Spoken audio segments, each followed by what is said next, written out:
Euclides com Venham Mais 7, estamos a 21 minutos das 11 da manhã. Como sempre, às sextas-feiras, no Fecho, há liberdade de expressão para conhecer com os nossos jovens politicamente incorretos, o André Ferreira e o Francisco Gomes.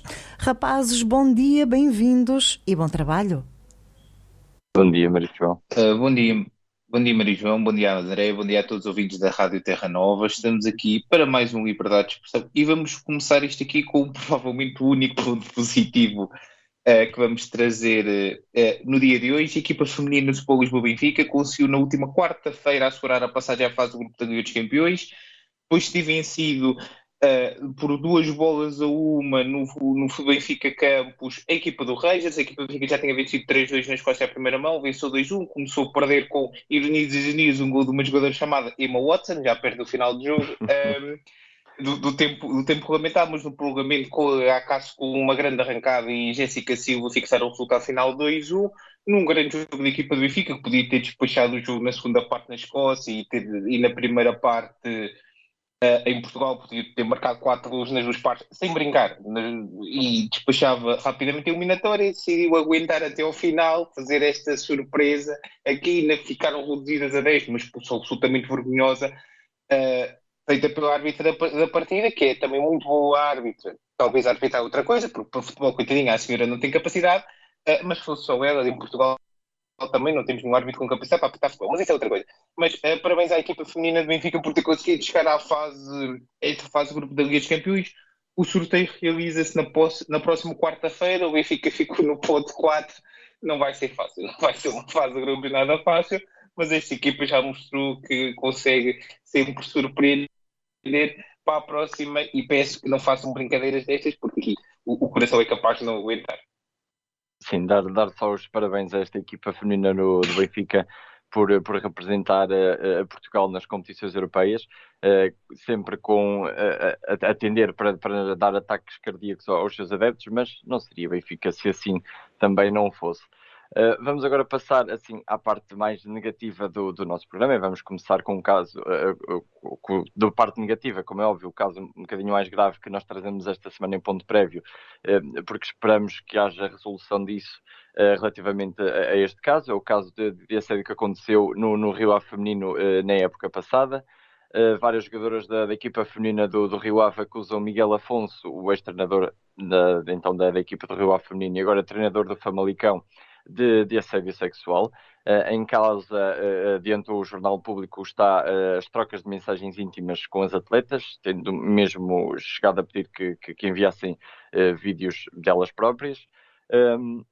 O Conselho de Disciplina vai abrir um processo disciplinar para investigar este caso, como penso que seja normal, e até me espanta o Conselho de Disciplina ter tomado uma medida relativamente a isto.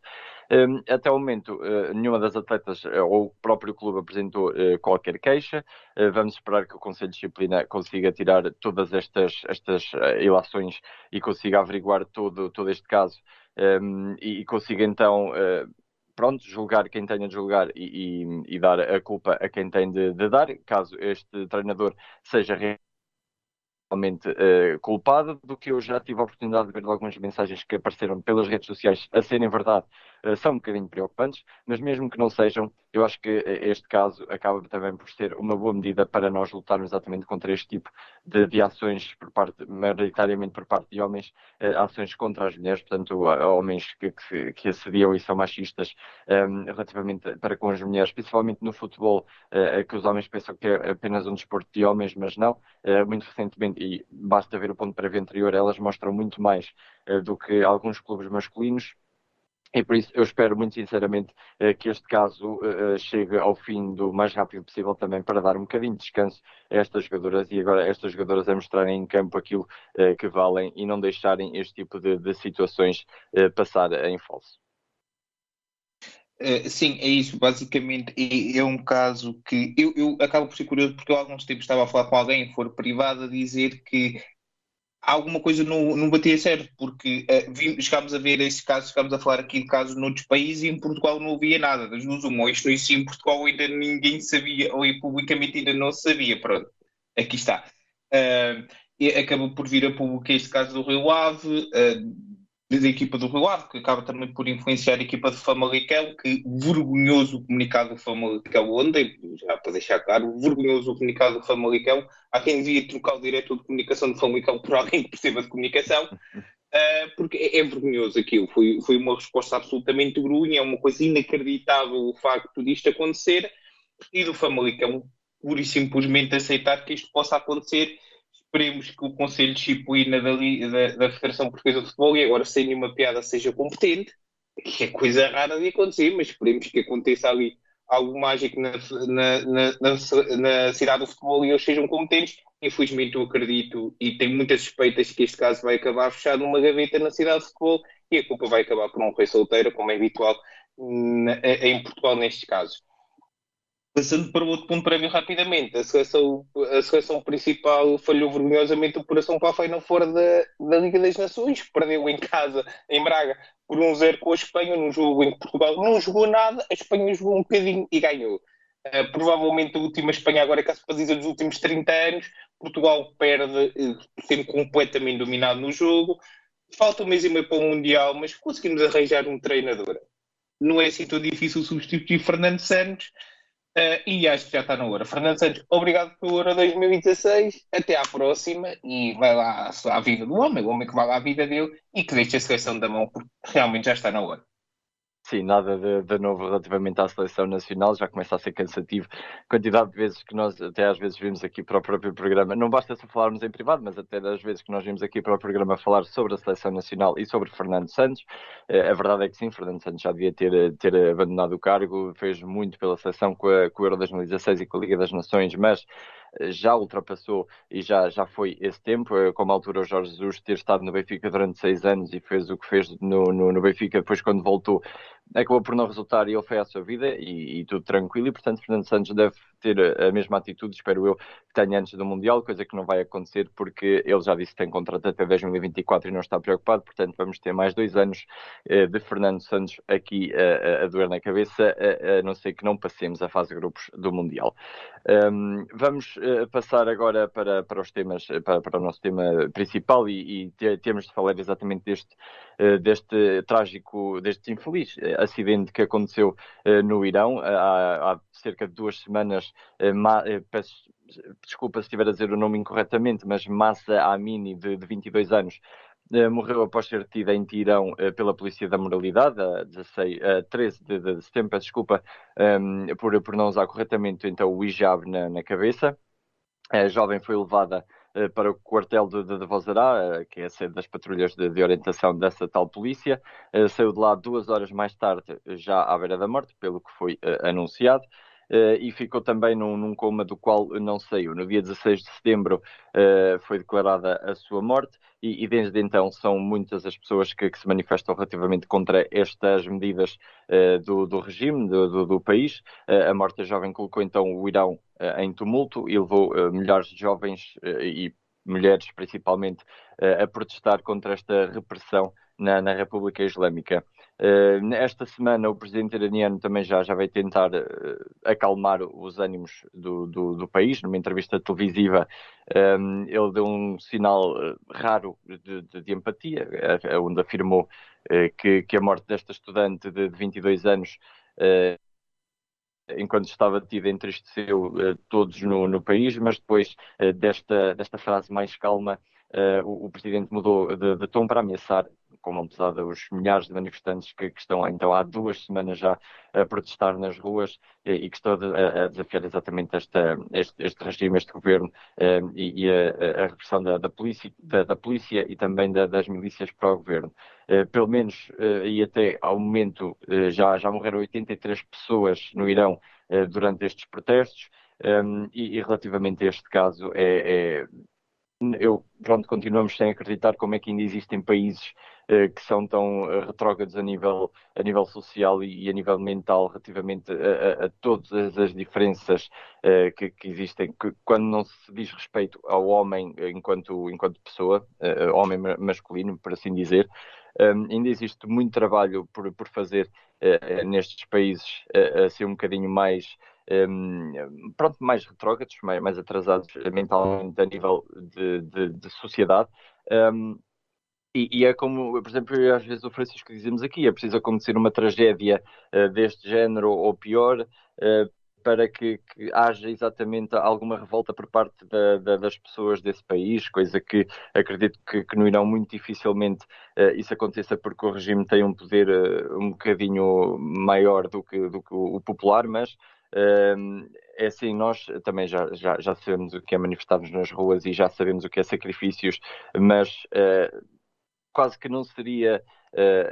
Poderia ser tão mais fácil se houvesse estas manifestações, estes protestos, se este tipo de acontecimentos, se este tipo de mortes não acontecessem, e todos pudéssemos ter exatamente aquela liberdade. Porque a jovem estava a usar o hijab, apenas não estava a usar corretamente, portanto, acaba por entristecer muito a nível social quando eu vejo estas notícias e fico a pensar que nós temos sorte exatamente por estarmos num país tão liberto e tão avançado relativamente a estes casos. Ainda temos muito para mudar, é certo, mas somos tão avançados relativamente a estes casos e depois vemos estes países e estas pessoas a sofrerem tanto pela luta que nós já fizemos e que nós já temos, e acho que está na altura de, quando isto acontecer, todos os países darem as mãos e tentarem agir o máximo que conseguirem para que este tipo de casos não volte a acontecer. É uma coisa que entristece. Qualquer pessoa é apenas 2 anos mais nova que o Francisco, por exemplo, e portanto é um bocadinho estranho estas notícias aparecerem-nos à frente. Eu espero que também o Presidente não ameace apenas as pessoas, os populares que se estão a manifestar, mas também que haja repercussões para a polícia que matou exatamente estas jovens. Sei que não vai acontecer, mas era algo bom que deveria acontecer. Sim, é isso. Isso é um daqueles casos fáceis que no papel não precisamos saber muito o que é que aconteceu para saber quem é o culpado. A partir do momento em que nos jogados está uma instituição chamada Polícia da Moralidade. A partir desse momento já sabemos que há um lado errado, e é claro que esse lado é esse. E que falamos muito e bem, justamente e corretamente, ainda bem que o falamos e que devemos falar do problemas de machismo na sociedade, na sociedade portuguesa, e devemos continuar a falar isto e falar muito intensamente e debater muito intensamente, e depois olhamos para estes casos, países que estão ainda 400 anos atrasados em relação a Portugal, e tem que ser uma postura séria internacional, e quando nós olhamos para isto e achamos que isto é normal porque é assim que eles pensam, é assim que eles vivem socialmente, não pode ser assim, senão não evoluía. Se toda a gente fosse assim, não podemos mudar porque eles vivem assim socialmente, porque é cultura, não avançaríamos e nunca sairíamos disto. Tem que haver um pensamento sério no Irão, está a começar a haver manifestações, e manifestações, pelo que eu percebi, nunca antes vistas no Irão desta forma, e é bom que isto aconteça, é bom E já que duram há 2 abramos os semanas, olhos, é bom, interromper-te, e, Francisco. e- sem problema, e é bom que as pessoas percebam isso, percebam que as coisas têm que mudar e têm que mudar radicalmente, e talvez começarmos a perceber que fazendo a comparação com o que fica, já falamos aqui muitas vezes de piadas, e as pessoas ficam muito chateadas, e depois vimos casos disto, e vimos essas mesmas pessoas que ficam muito chateadas com piadas em Portugal, que em relação a estes assuntos e a assuntos da série estão caladas porque não dão like, enfim. É engraçado, não é? Vemos essas pessoas nas redes sociais, são muito ativistas, mas em relação a este assunto do Irão e ao assunto do assédio de futebol português estão calados, e quando há uma piada falam. Porque eles também fazem parte da polícia da moralidade. Ao fim e ao cabo também são da polícia da moralidade. E quando nós olhamos para isto, e agora falando do caso do Irão específico, um país democrático, minimamente democrático, não pode ter uma instituição chamada polícia da moralidade. Porque numa democracia o Estado não tem que avaliar moralmente os cidadãos. O Estado tem que avaliar os cidadãos consequente regras sociais de comportamento normal, que é completamente diferente de regras morais, e esperemos que num futuro próximo o Irão mude, o Irão entre no século XXI, e todos os países e toda a gente que pensa desta forma entre no século XXI. Aqui não tem nada a ver com religião, tem a ver com questões sociais, que cada um pode usar como quiser. A rapariga estava a usar o hijab, não estava a usar de forma correta. Há formas e formas de o fazer, e bastava alguém dizer, olha, não é assim tão difícil de fazermos as coisas sem precisar de prender pessoas e coisas assim. E esperemos bem que as consciências mudem e que entremos todos nesta vida democrática, que é muito mais bonita. Rapidamente, e só mesmo para concluir, no próximo domingo o Brasil vai a eleições, este domingo o Brasil vai a eleições, os brasileiros terão que escolher entre 11 candidatos, na verdade a corrida está resumida entre o Lula da Silva e Jair Bolsonaro. Vamos lá ver se haverá vencedor ou não na primeira volta, a ver, pelo que as sondagens dizem, será o Lula da Silva, e sinceramente um abraço fraternal ao povo brasileiro, porque não está fácil. Não está fácil, conseguem ter dois péssimos candidatos por onde escolher, e os outros também não são muito melhores, por isso, amigos brasileiros, um abraço, muita sorte para o próximo domingo, e que, consigam escolher alguém melhorzinho. E para a semana cá estaremos com certeza para falar e para chorar lágrimas carpideiras sobre o vencedor das eleições. Até para a semana.